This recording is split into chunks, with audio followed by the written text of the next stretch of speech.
Trump is returning to the White House, and already he wants to take over Greenland, adopt Canada as the 51st state, and some of his team have talked about interfering in European politics. So what can Europe do? How can the EU respond? I catch up with Guntram Wolff, the senior fellow at Bruegel and professor of economics at ULB, and Georg Rekeles, a senior policy director at the European Policy Centre, for a look ahead at what's in store for 2025.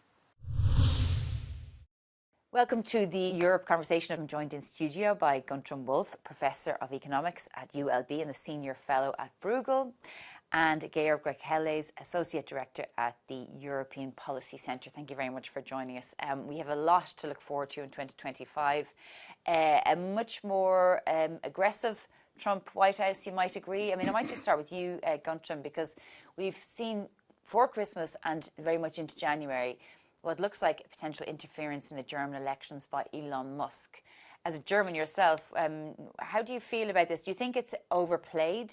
Well, I would start. I think we were all taken aback by how aggressive both Musk and Donald Trump have been in this first half of January, really not attacking Russia or China, but really attacking allies, right? Verbally, but with big announcements. That Elon Musk has had a huge campaign against the UK current sitting government, and that has raised alarm bells all across Europe.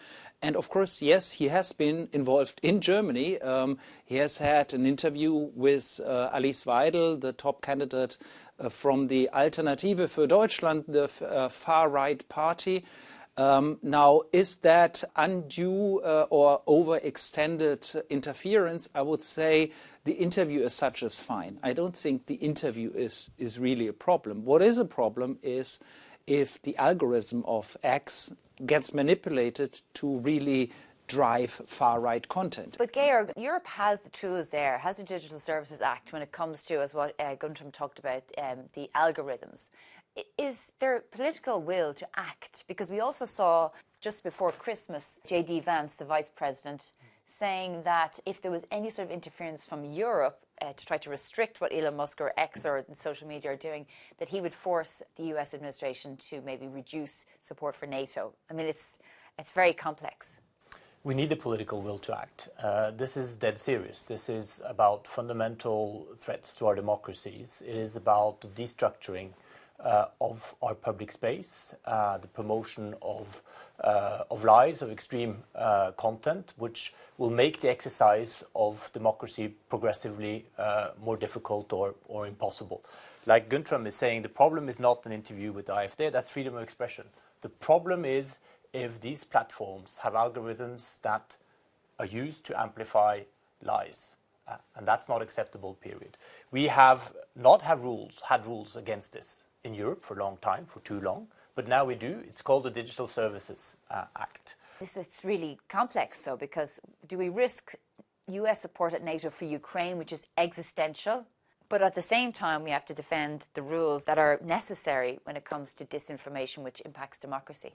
Well, I would say you always have to stand up to bullying. If you give in immediately, the demands will only increase, and there's no guarantee whatsoever that if you don't stand up on X and to X and bullying on X, that then all of a sudden all security problems will be solved. I mean, so let's be realistic here.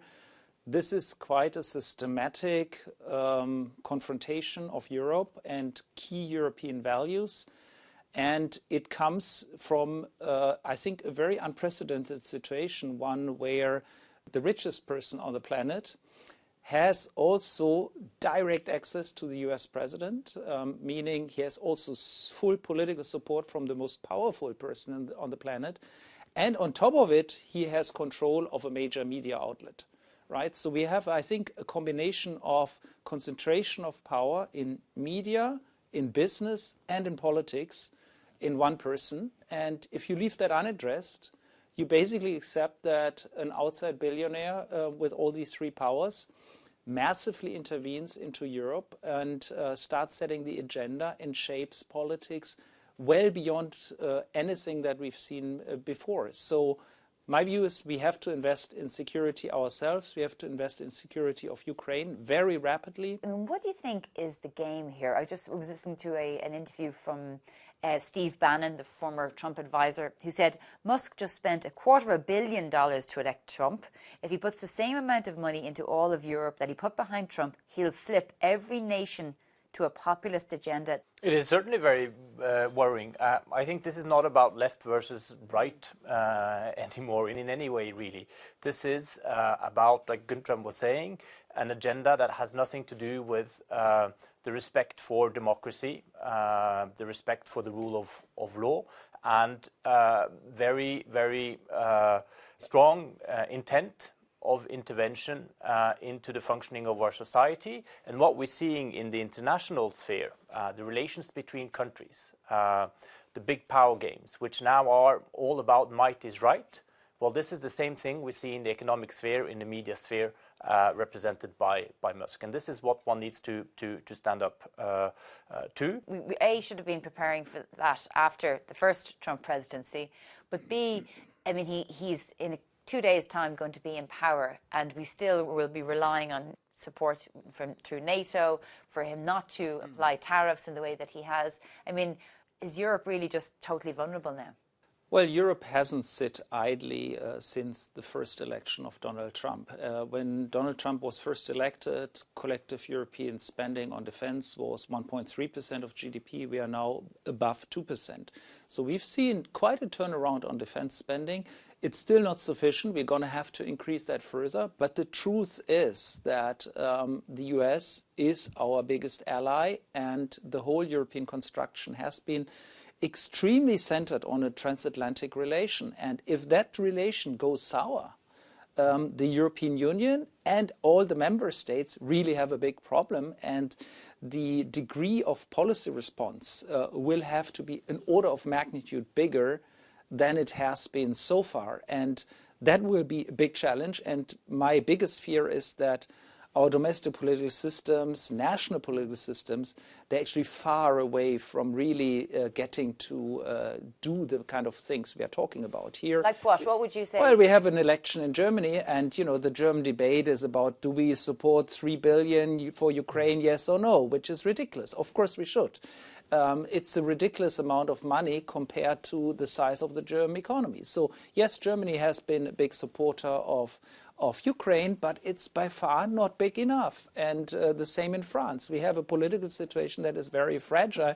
We are undoing a pension reform that is really important for the sustainability, long-term sustainability of French public finances. So we have really very deep political divisions within our societies. And that makes the implementation of an appropriate policy response really difficult. When you say policy response, what do you mean, though? Well, I mean, we need more defense spending. We need to prioritize That's from an defense. economic perspective against tariffs. Should the EU respond likewise? Well, in tariffs, we have to be prepared to have retaliatory tariffs against the US. Absolutely. Georg, one of the things that we discussed before was Timothy Schneider, who is the professor of an expert in totalitarianism. And he said that the language around invading Greenland, Canada becoming the 51st state, the Panama Canal is the language of Putin in 2013. I mean, that might be over-egging it a bit, but it still is an imperialistic language coming from the White House before they even take over. I think he's right. And I think it's important that he says so and that we are clear about this. What we're hearing from Trump Jr., from a lot of sort of the MAGA crowd, is language with respect to, like you said, Canada, Greenland, Panama, which is about suggesting that borders don't matter. I don't want to put Russia and the US and the future US administration on an equal footing, but this is very dangerous to start going down that road in terms of the norms we defend. So yes, I think Timothy Schneider is very, very right in pointing this out. But do you think there's lacking of leadership here in Brussels and across the EU then? Because really the language over the past few months since Trump became president-elect has been, we'll wait and see.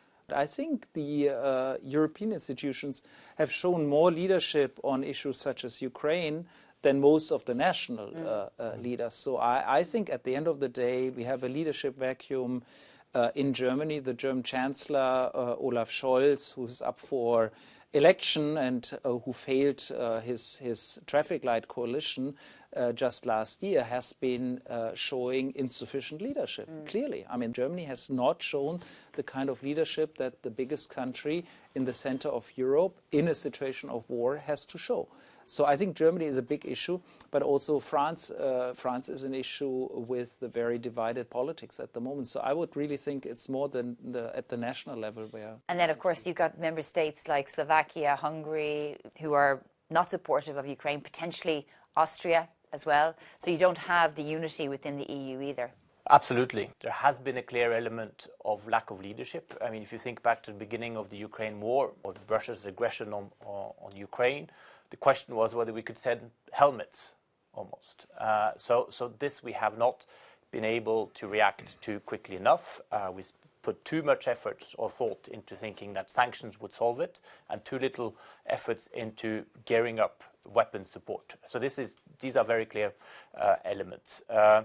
What sort of gives me hope at the beginning of this year is seeing, for instance, the Prime Minister of Denmark, Mette Frederiksen, who used to be Denmark used to be one of the frugals, saying no more money to the EU budget. And Finland also talked about defence funds as well. Exactly. What Mette Frederiksen is saying this beginning of the year is no taboos anymore. Okay. And I think that's the kind of discourse we need to have coming out of Berlin, coming out of Paris, and the capacity to act from Madrid, from Rome, and so on and so forth, if we want to hold the future in our own hands. Okay, well, Guntram Wolff, Professor of Economics at ULB and Senior Fellow at Bruegel, and Georg Rekeles, Associate Director at the European Policy Centre. Thank you very much for joining us on the Europe Conversation. Thank you so much for having us.